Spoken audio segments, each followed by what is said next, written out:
يا رزاق يا كريم يا كريم يا كريم يا فتاح. مذہب تشیع یعنی شیعہ حضرات جس کا بانی جیسا کہ شیخ احمد اللہ القریشی نے فرمایا کہ صنعا کا رہنے والا جو یمن کا دارالسلطنت تھا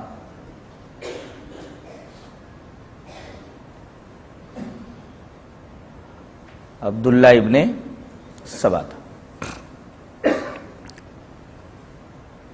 یہ مسلمان بن کر مسلمانوں کی صفوں میں داخل ہوا اور اس نے انتشار کی، تشتت اور تفرق اور پراگندگی کی سی بنیاد رکھی کہ آج تک امت مسلمہ اس کا خمیازہ بھگت رہی ہے.